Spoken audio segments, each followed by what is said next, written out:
దేవునికి స్తోత్రం. ఈ దిన సర్వశక్తి సంపన్నుడైన దేవాది దేవుడైన యెహోవా సర్వోన్నతమైన వాగ్దానం. శరీర మూలముగా జన్మించినది శరీరమును, ఆత్మ మూలముగా జన్మించినది ఆత్మనై ఉన్నది. యోహాను సువార్త 3:6.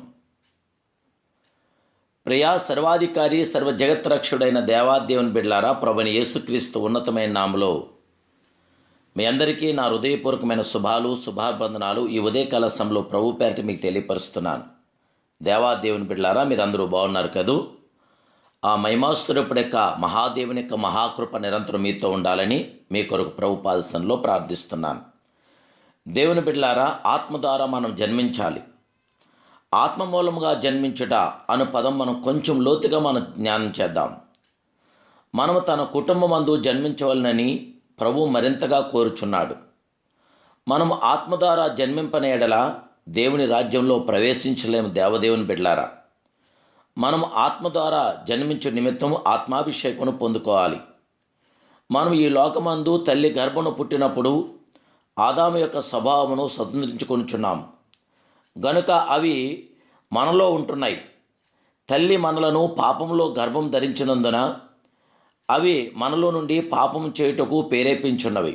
అయితే మనము మారు మనసు పొంది మన పాపములను ఒప్పుకొని తిరిగి జన్మించినప్పుడు ప్రభు కుటుంబంలోనికి వచ్చుచున్నాం. జీవగల దేవుని బిడ్డలారా, పరమ తండ్రి బిడ్డలుగా మారుచున్నాము. కాగా ఎవడైనను క్రీస్తునందు నెలవాడు నూతన సృష్టి, పాతవి గతించును, ఇదిగో కొత్తవాయను అని పరిశుద్ధ గ్రంథం 2 కొరింథీ 5:17 తెలియపరుస్తుంది. తిరిగి జన్మించుటను గూర్చి అనేకులకు తెలియదు. ముఖ్యముగా ఆత్మ ద్వారా జన్మించుట అనేకులకు అర్థము కాదు. గొప్ప బైబిల్ పండితుడైన నికోదేమును చూసి ప్రభు ఇలా ప్రశ్నించాడు, నీవు ఇశ్రాయేలుకు బోధకుడైండి వీటిని ఎరుగవా? యోహాను సువార్త 3:10 ఈ సత్యాన్ని మనం చూడగలుగుచున్నాం. దేవుని బిడ్డలారా, అంతకుముందు ప్రభు ఇలా మాట్లాడాడు, మీరు కొత్తగా జన్మించవలనని నేను నీతో చెప్పినందుకు ఆశ్చర్యపడవద్దు.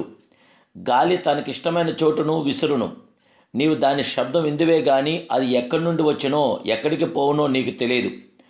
ఆత్మ మూలముగా జన్మించిన ప్రతివాడు అలాగే ఉండునని యోహాను సువార్త 3:7-8 వరకు ఈ సర్వసత్యాలు మనం చూడగలుగుతున్నాం. జీవగల దేవుని బిడ్డలారా, ఆత్మ ద్వారా జన్మించిన వానిని ప్రభు గాలితో పోల్చి మాట్లాడుతూ చూచున్నాం. గాలిని మీరు చూడకపోయినను దాని కదలికను మీరు గ్రహించున్నారు.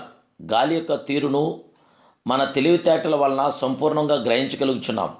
అది ఎక్కడి నుండి బయలుదేరుచున్నది, ఎటువైపు పయనించున్నది, ఎటువైపు మల్లును అని మనకు తెలియదు. అయితే గాలిలో ఒక శక్తి ఉన్న దేవుని బిడ్డలారా, కనుక అది ఆయా రీతులలో సాగిపోవచ్చుందని మనం గ్రహించగలుగుచున్నాం. పరిశుద్ధాత్మతో పోల్చబడుచున్న గాలి పరలోకం నుండి వీచున్నది. పరిశుద్ధాత్మ అభిషేకము శిశులు పొందుకున్నప్పుడు వేగముగా వీచు బలమైన గాలి వంటి ఒక ధ్వని ఆకాశం నుండి అకస్మాత్తుగా వారు కూర్చున్న ఇల్లంతయు నింపబడింది. అపోస్తల కార్యం 2:2 ఈ సత్యం మనం చూస్తున్నాం. దేవుని బిడ్డలారా, దేవుని వాక్యము మనల్ని ఆదరిస్తుంది. దేవుని వాక్యము మనల్ని బలపరుస్తుంది. దేవుని బిడ్డలారా, ఆ గాలి పరలోకం నుండి వీచాను. అది విశ్వాసుల మధ్య విసిరిన ఆత్మగాలి. అది వారిలో ఒక నూతన జన్మ అనుభవమును కలుగజేయుచున్నది. అందరూ పరిశుద్ధాత్మతో నింపడిన వారై ఆత్మ వారికి వాక్శక్తిని అనుగ్రహించిన కొలది అన్ని భాషలతో మాట్లాడసాగారు. అయితే శిష్యులు పొందిన అభిషేకం వారి చుట్టూరా ఉన్న లోకులు గ్రహించలేకపోయారు, విమర్శించారు.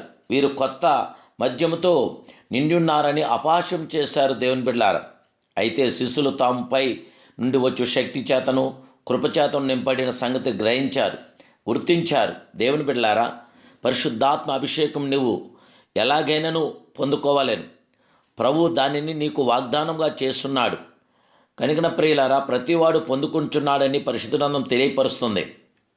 మనము మన బిడ్డలకు మంచి ఈవులను నివ్వనెరిగిండగా పరమతండ్రి తన్ను అడుగువారికి పరిశుద్ధాత్మ ఎంతో నిత్యముగా అనుగ్రహించగల గొప్ప దేవుడే. ఇదిగో నా తండ్రి వాగ్దానం చేస్తున్నది మీ మీదకి పంపుచున్నాను, మీరు పైనుండి శక్తి పొందు వరకు పట్టణంలో నిల్చుండని దేవుని వాక్యం మనకు ప్రబోధన చేస్తాం. దేవుని బిడ్డలారా, మన ప్రియ ప్రభు, మన ప్రియ సర్వ జగత్రక్షకుడు, మన ప్రియ ఇమ్మానుయేలు కర్త, మన కొరకు పరం నుడిచి భూమి మీదకి వచ్చిన అద్వితీయ సత్య స్వరూపుడైన దేవదేవుడు తన ఆత్మ ద్వారా మనం బలపరుస్తున్న అఖిలాననాథుడు. జయముగల దేవుని బిడ్డలారా, మీ లోటుపాట్లన్నీ సవరించి, మీ అక్కర్లన్నీ తీర్చి, మీ ప్రతి అవసరాలు తీర్చగల గొప్ప దేవుడే.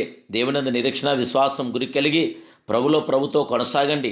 పరిశుద్ధాత్మదేవుని యొక్క ఆత్మకార్యాలు మీరు పొందండి. ఆత్మశక్తితో మీరు నింపబడండి. పరిశుద్ధాత్మ కృపాక్షేమంతో మీరు నింపబడాలని ప్రభు పాదసన్నిధిలో మీ కొరకు ప్రార్థిస్తున్నాను. ఇంకా ప్రత్యేక ప్రార్థన అవసరం ఉంటే తప్పకుండా మీరు వాట్సాప్ ద్వారా మెసేజ్ చేయండి. ఆ సర్వలోక న్యాయాధిపతి తప్పక మీ జీవితంలో అద్భుతమైన కార్యం చేస్తాడు. మీ కళ్ళల్లో కన్నీరంతా తుడిసి, మీ కన్నీరుని నాట్యంగా మార్చి, మీకందరికీ జయము గల గొప్ప దేవుడు. ఆ జయము గల దేవుడికి ప్రార్థన చేసుకుందాం. మహాపరిశుద్ధుడును, మహోన్నతుడును, సర్వాధికారమైన మా ప్రియ ఆత్మీయ ఐశ్వర్యడానికి స్తోత్రాలు. మీ కుమారుడు యేసుక్రీస్తు పరిశుద్ధాత్మ ద్వారా మమ్మల్ని నింపండి, బలపరచండి. బిడ్డలందరినీ ఆశీర్వదించండి. బిడ్డలందరి జీవితంలో దేదీప్యమానమైన గొప్ప కార్యం జరిగించి బిడ్డలందరికీ జయ విజయం, ఆనందాదరణ, సంరక్షణ దయచేసి ఈ ఉదయకాలాన్ని ఆశీస్సులు, ఉదయకాలం మీ దీవులు దయచేసి ఈ దినమంతా నీ కృపాక్షేమం దయచేయండి. ఈ దినాన ప్రభా ఎవరైతే మ్యారేజ్ డే జరుపుకుంటున్నారో వారిని మీరు ఆశీర్వదించండి. ఎవరైతే ప్రభు పుట్టినరోజు జరుపుకుంటున్నారో వారిని దీవించండి. నైనా ఈ దినాన ప్రభా ప్రతి బిడ్డ మీద నీ ఆత్మకార్యం అద్భుతమైన కార్యం జరిగించి నూతన ప్రారంభాలు ఏవైతే చేస్తున్నారో అన్ని విషయాల్లో మీ కార్యం దయచేసి వీళ్ళందరికీ జయ విజయం దయచేసి మహిమ ఘనత ప్రభావాలు మీరు పొంది నైనా మీ కృపాక్షాలు మీ పిల్లలు మాకు అందరికీ దయచేయమని యేసుక్రీస్తు సర్వోన్నత నామములో ఈ ప్రార్థన సమర్పిస్తున్నాను పరమ తండ్రి. Amen, amen, amen. May God bless you.